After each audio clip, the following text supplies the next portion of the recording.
How, di Carabao, di Bato, 10 back 10. How have you been, my dear friends?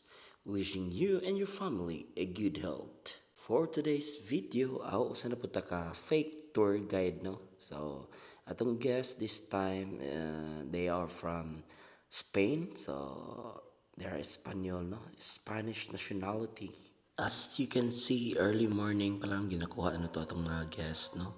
And transition na dayon diha nabot mi diri sa Mad Monkey or sa South Beach nga mahimutang sa Panglao, Daurong, Bohol, no? Aron pag meet up sa among boatman kay this activity, it's a island hopping activity man, and then di sa basa-basa itong mga guests, no? Kay pangahargit si Inday itong mga guests, no? So, kwadro alas, ulala. Unya kay low tide man, no. So atong gipalakaw-lakaw atong guest diya sa Katunggan, no, paingon sa atong bangka nga atong pagasakyan. But this time I'm not gonna show you sa among bangka nga sakyan, no. Ato nang iditso diha nga nibiyahe nami.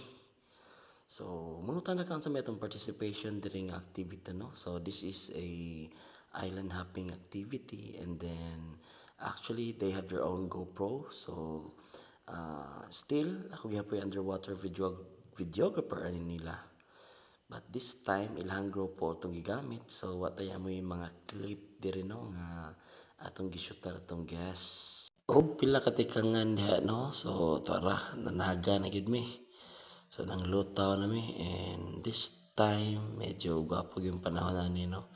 Actually tatawad na siya nga video, and karon ta ka lugar og voice over diri, no. As you can see, pila ka minuto naabot ta sa atong destination, no, which is mao ang Balikasag Island. Sumuta na ka pila man ka island ang among pagadungan once mo-avail ka sa island hopping activity. So actually there are two islands, Balikasag Island and Virgin Island. Yeah, so this time gatuwa ta sa atong mga guides dito, no, kay actually na sila ay local guide kay provide ang LGU kay mao sa panginabuhian nila, even though kita na guide nila, but kinahanglan gyapon ta mokuha og local guides, no. So unsa mo gyud mabuhat nato, no, diri sa Balikasag Island. So actually if kung mag-snorkel lang ka or free diver ka, let's talk about snorkel or snorkeling. So once mag-snorkeling ka diri, no, dito ka doon sa mga local guides sa kung asa ang daghang mga turtles and asa fish sanctuary diri, no. Which we are allowed to feed the fish here. So yan na kanindot kay tapukan kung mga isda, no, madagko og magagmay nga isda.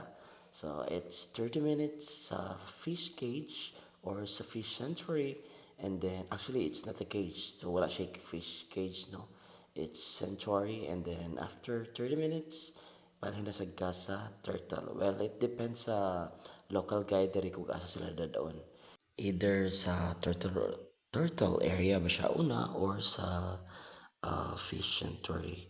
But then again, it depends, no, kay pwede man sa mo request ug asa sila iuna og kung ano. Basta kay ang Balikasag Island activity, it's a 1 hour activity, and then after sa snorkeling dira or free diving, pwede ka mo stay sa island, no.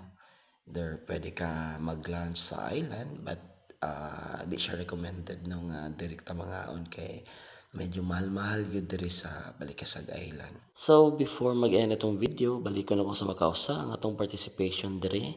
Kita may ga-organize og tour sa atong mga guests niini nga video. So for any activities, you can contact me, no. Gikan sa countryside tour, whale shark watching, island hopping, firefly watching, and whatever activities that you want to participate here in Bohol, you can message me for more information. Message me on my page, or here you can comment down below, and yeah, I'll be happy to offer my service for any activities, only if you plan to visit Bohol. So I'd like to take this opportunity to say thank you so much for watching my videos. Have a nice day. Bye bye. Harugit Senday.